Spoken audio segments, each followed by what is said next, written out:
فرشتہ ہے اور ایسا فرشتہ ہے جو باپ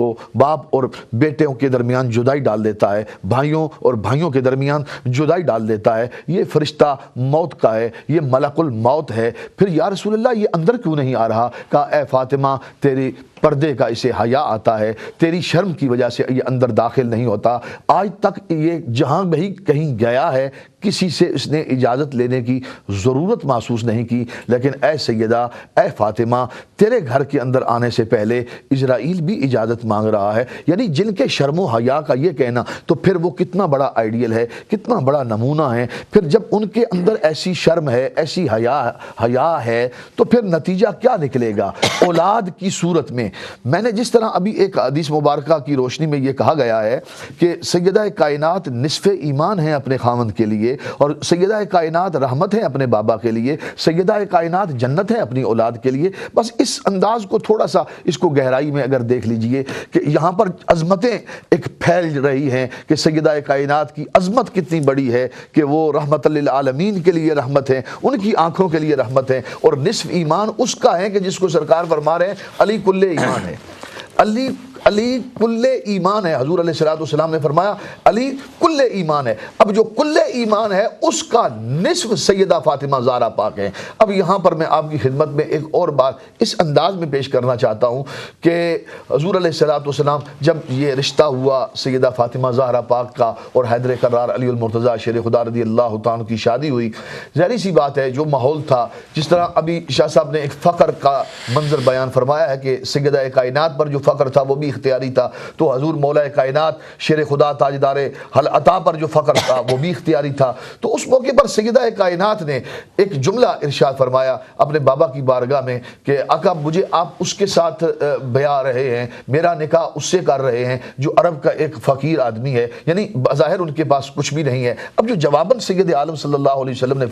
فرمایا پیاری بیٹی، اللہ رب العزت جل وعلا شانہ نے نگاہ فرمائی اپنی مخلوق کی طرف، ساری مخلوق کے رجال جتنے ہیں تمام مردوں پر اللہ تعالیٰ نے نگاہ فرمائی، جس کو تیرے اللہ تعالیٰ نے سب سے زیادہ پسند فرمایا، سب سے زیادہ منتخب کیا، سب سے اعلیٰ و افضل و برتر پایا، اس کو تیرا باپ محمد مصطفیٰ بنا دیا، یعنی سب سے اعلیٰ و افضل تیرا باپ۔ اور پھر سرکار دو عالم فرماتے ہیں اس کے بعد اللہ رب العزت جل وعلا شانہ نے مخلوق پر دوبارہ نظر فرمائی، اور پھر مخلوق میں اس کے بعد اللہ تعالیٰ نے جس کو سب سے افضل دیکھا، سب سے اعلیٰ دیکھا، سب سے برتر دیکھا، اللہ تعالیٰ نے اس کو تیرا شوہر بنا دیا۔ یعنی وہ بحیثیت کف کے اعتبار سے، یہاں پر جو افضلیت ہے وہ کف کے حوالے سے میں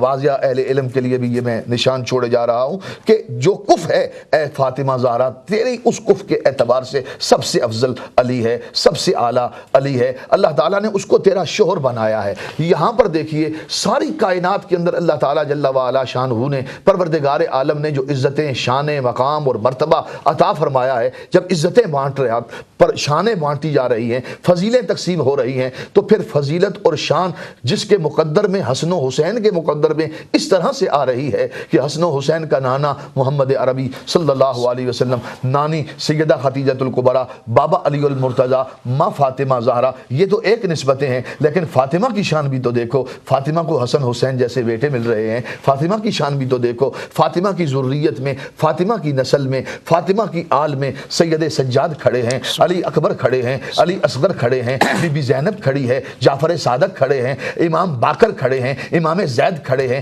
امام تقی کھڑے ہیں، کتنے کتنے ائمہ کھڑے ہیں۔ یعنی اے سیدہ کا یہ سفینہ نوح ہے۔ حضور علیہ السلام کی نے جو اشارہ فرمایا ہے کہ میری اہل بیت سفینہ نوح ہے، وہ اس کی تشبیہ، اس کے استعارے کو سمجھیے، یہ کتنا حسین سفینہ ہے، یہ کتنا خوبصورت سفینہ ہے، اس کے موتی دیکھوں، اس کے لال دیکھوں، اس کے مرجان دیکھوں، اس کے یاقوت دیکھوں، تو پھر مجھے یہاں پر ایک سلسلہ تو الذہب اتنا حسین نظر آتا ہے کہ جس کی پہلی کڑی ہی حسن ہے، جس کی پہلی کڑی ہی حسین ہے۔ یعنی حسن دیکھو، حسین دیکھو، حسین تصغیر ہے حسن کی، حسن حسن کو اگر آپ لفظ حسن کو لکھا ہوا دیکھیں گے تو پھر چاہے اسے حسن پڑھ لیں چاہے اسے حسن پڑھ لیں، جب حسن پڑھیں گے تب بھی حسن ہے، حسن پڑھیں گے تب بھی حسن ہے۔ یعنی سرکار دو عالم صلی اللہ علیہ وسلم نے جن کو اپنی آل کہا، اپنی اولاد کہا، حضور علیہ الصلوۃ والسلام کی باقی بیٹیاں بھی ہیں، سرکار کی باقی شہزادیاں بھی ہیں، ساری عزت والی ہیں، ساری مقام والی ہیں، ساری شان و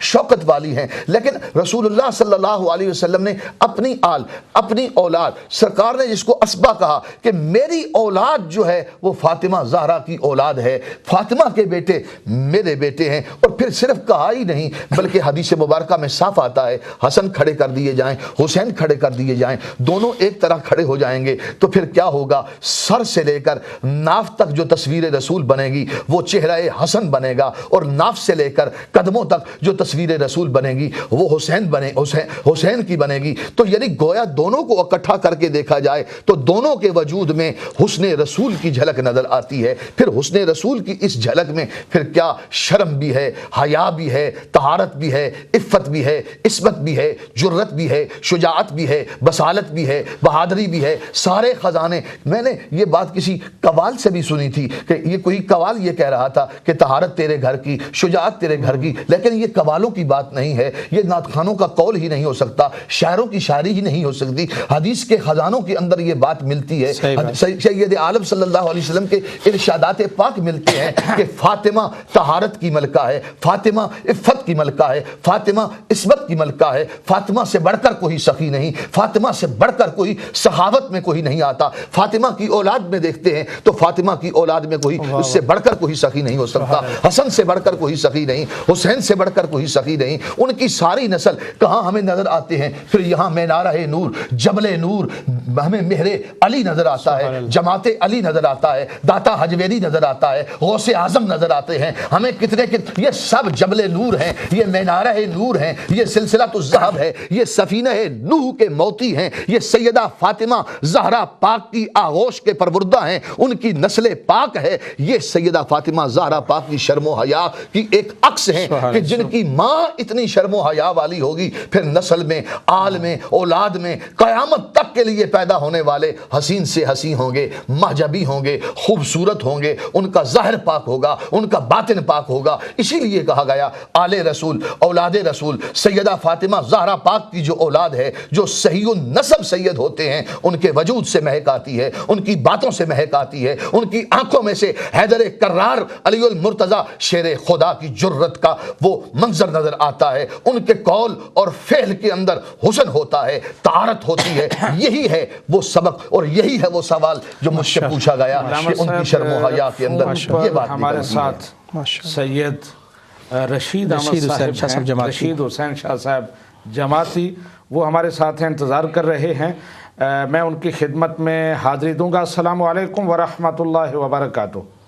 وعلیکم السلام ورحمۃ اللہ وبرکاتہ، قبلہ خیریت ہے؟ جی اللہ کا فضل ہے شاہ صاحب، ہم سیدہ کائنات سیدہ خاتون جنت رضی اللہ تعالی عنہ کی بارگاہ میں خراج عقیدت پیش کر رہے ہیں،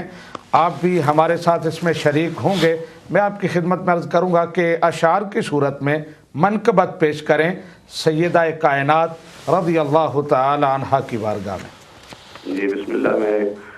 چند اشعار سیدہ کائنات کی بارگاہ میں پیش کرتا ہوں۔ جی ویلکم۔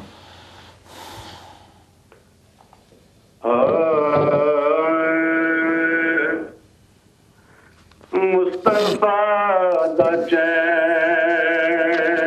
تے قرار فاطمہ، سبحان اللہ، واہ شاہ جی، واہ واہ۔ مصطفیٰ دا چین تے قرار فاطمہ، مولا علی دے گردا سنگار فاطمہ، واہ واہ، سبحان اللہ، سبحان اللہ، مولا علی دے گردا سنگار فاطمہ، ذرا جدوں وی آندیاں کھڑے ہوں اللہ سبحان اللہ سبحان اللہ سبحان اللہ زہرا جدوں بھی آندیاں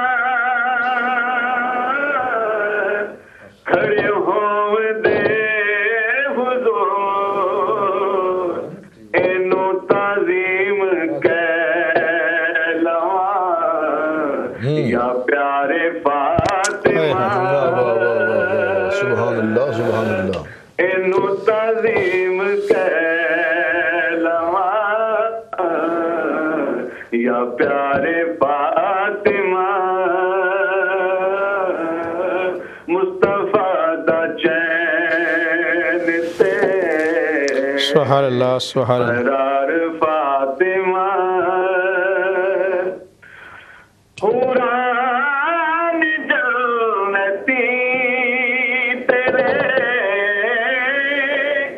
در کی بادیاں حوران جنتی تیرے در کی بادیاں دل تیرا پیرے دار فاطمہ سبحان اللہ سبحان واہ واہ سبحان اللہ دل تیرا پیرے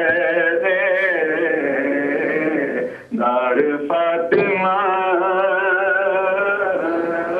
مصطفیٰ دا چین تے قرار فاطمہ میں شرم آواز آئے گی نظران جھکا لو واہ واہ میں شرم آواز آئے گی سبحان اللہ نظران جھکا لو ابا دل کے آئیے دستار فاطمہ سبحان اللہ مصطفیٰ دا چین تے قرار فاطمہ اے فدا تو جو بھی منگنا ہے در فاطمہ تو منگے ہائے ہائے واہ واہ سبحان اللہ سبحان اللہ سبحان اللہ اے فدا تو جو بھی منگنا ہے درے سبحان در اللہ فاطمہ تو منگے سبحان اللہ مختار کل دی بیٹی آہا مختار مختار فاطمہ مختار کل دی سبحان مختار کل دی بیٹی مختار فاطمہ پیارے مصطفیٰ دا چین تے قرار فاطمہ مولا علی دے گھر کا شنگار فاطمہ ماشاء اللہ جزاک اللہ ماشاء اللہ سید رشید حسین شاہ صاحب جماعتی آپ کا شکریہ اللہ تعالیٰ آپ کے سوز و گداز میں اضافہ فرمائے آپ نے پروگرام میں ہمیں جوائن کیا اور سیدہ طیبہ طاہرہ کی بارگاہ میں نذرانہ عقیدت پیش کیا اللہ تبارک و تعالیٰ اسے آپ کی دنیاوی اور اخروی فلاح کا ذریعہ بنائے ایک قبلہ شاہ صاحب ایک علامہ صاحب نے جو شرم و حیا کے حوالے سے اور آپ نے بھی پوچھا تو مجھے اس کے ساتھ ہے یعنی ایک تو آپ نے اپنی ظاہری حیات میں اپنے شرم اور حیا کا اہتمام فرمایا یہاں تک آپ دیکھیے کہ سیدہ کے ہاں کیا ہے تھے آپ نے سیدنا ابوبکر صدیق رضی اللہ تعالیٰ عنہ کی زوجہ حضرت اسماء بن امیس رضی اللہ تعالیٰ عنہ بنت امیس رضی اللہ تعالیٰ عنہا سے پوچھا کہ کوئی ایسا طریقہ ہو سکتا ہے کہ جب میں دنیا سے جاؤں تو پردے کا اہتمام ہو؟ چونکہ مجھے اچھا نہیں لگتا کہ جب خواتین فوت ہوتی ہیں تو صرف ایک چادر ہوتی ہے۔ یعنی آپ جنازے جب دیکھتی تھیں کہ جس طرح مردوں کے اٹھائے جا رہے ہیں اسی طرح عورتوں کے بھی آپ پر یہ گراں گزرا کہ ایک چادر، صرف ایک ہی چادر ہوتی ہے تو جسم کے جو ہے وہ ابھار نظر آ سکتے ہیں۔ تو پھر انہوں نے کہا کہ جس طرح یہ دیہاتوں میں ڈولیاں ہوتی ہیں کہ اوپر لکڑیاں ڈال کے تو اوپر چادر جو ہے وہ ڈال دی جائے، یعنی آپ کے یہاں پردے کا اور شرم و حیا کا اس حد تک خیال تھا کہ دنیا سے جانے کے بعد بھی آپ نے اہتمام کیا کہ میرے وجود کے کپڑوں پر بھی کسی اور کی نگاہ نہ پڑنے پائے۔ تو آپ اس سے، اور قیامت کے دن جیسے شعر میں بھی تھا کہ نگاہ نیچے کرنے کا حکم دیا جا رہا ہے، اور یہ حدیث پاک میں بھی موجود ہے۔ یا اہل الجمع جی نکسوا رؤوسکم وغضوا ابصارکم حتی تمر فاطمہ بنت محمد صلی اللہ علیہ وسلم۔ تو یہ جو طہارت ہے آپ کی، نفاست، طہارت، پاکیزگی، جہاں جسمانی طہارت کا اہتمام ہے وہاں آپ کے ہاں جو ہے وہ شرم و حیا کی طہارت جو ہے وہ نقطہ کمال پر نظر آتی ہے۔ اور آج اگر خواتین جو ہے وہ اہتمام کریں کہ اپنا ماڈل اور اپنا آئیڈیل سیدہ کائنات کو بنائیں، بچیوں کو سیدہ کائنات کی سیرت کا پہلو جو ہے وہ بیان کریں، اور پھر حضور علیہ السلام کے وصال کے بعد آپ 6 ماہ تقریباً آپ حیات رہتی ہیں، اور اپنے بابا سے اتنی محبت اور اتنی وارفتگی ہے کہ ان کے بغیر ان کو چین نہیں آتا، مسکراتے نہیں ہیں جتنا عرصہ بعد میں۔ بعض لوگوں نے تو اور کہانیاں گھڑ لیں، اصل معاملہ یہی ہے کہ اپنے بابا کی جدائی کے بعد پھر ان کے ہاں یہ معاملہ تھا، اور حضور علیہ الصلوۃ والسلام سے ملاقات کے لیے 6 مہینے بعد پھر آپ کا جو ہے وصال ہو جاتا ہے۔ جی شاہ صاحب، آپ نے بہت خوبصورت اضافہ کیا۔ سامعین و ناظرین، ہمارے پروگرام کا ٹائم اختتام پذیر ہو رہا ہے، تو میں پروگرام کو کلوز کروں گا، مہمانوں کا شکریہ ادا کروں گا، اور سیدہ کے شرم و حیا کے حوالے سے، عفت و طہارت کے حوالے سے بات ہو رہی ہے، تو آخری ایک روایت پیش کر کے میں آپ سے اجازت چاہوں گا۔ حضرت انس رضی اللہ تعالی عنہ روایت کرتے ہیں کہ ہم نبی کریم صلی اللہ علیہ وآلہ وسلم کی بارگاہ میں حاضر تھے، آپ ہمیں دین سکھا رہے تھے۔ چلتے چلتے آپ نے سوال پوچھ لیا، اے میرے صحابہ، میں تمہیں پڑھاتا رہتا ہوں، سکھاتا رہتا ہوں، ایک سوال ہے اس کا جواب دو۔ سوال یہ تھا، ما خیر للنساء، عورتوں کے لیے سب سے بہترین عمل کیا ہے؟ یہ حلیت الاولیاء میں روایت ہے۔ تو حضرت انس کہتے ہیں، لم ندرے ما نقول، ہم میں سے کسی کو پتہ نہیں تھا کہ کیا جواب دیں۔ عورت کے لیے سب سے بہترین عمل، سب سے بڑی عبادت اور سب سے بڑا وہ کردار کیا ہے؟ تو کہتے ہیں سارے خاموش رہے۔ میں نے دیکھا کہ سیدنا علی المرتضیٰ خاموشی سے وہاں سے اٹھ کے چلے گئے، تھوڑی دیر کے بعد واپس آئے،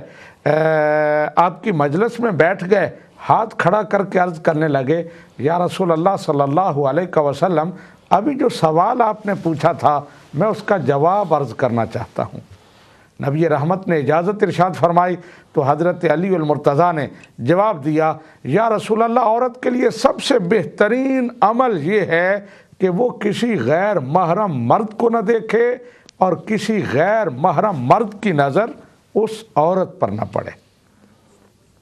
رسول اللہ صلی اللہ علیہ وآلہ وسلم نے پوچھا، اے علی، یہ جواب تم نے کہاں سے سیکھا ہے؟ تو عرض کرنے لگے، یا رسول اللہ، آپ نے سوال پوچھا تھا، ہمارے پاس جواب نہیں تھا، میں گھر چلا گیا، میں نے فاطمہ بنت محمد سے یہی سوال کیا ہے اور یہ جواب انہوں نے دیا ہے۔ تو وہاں نبی کریم صلی اللہ علیہ وآلہ وسلم نے ارشاد فرمایا، اے علی،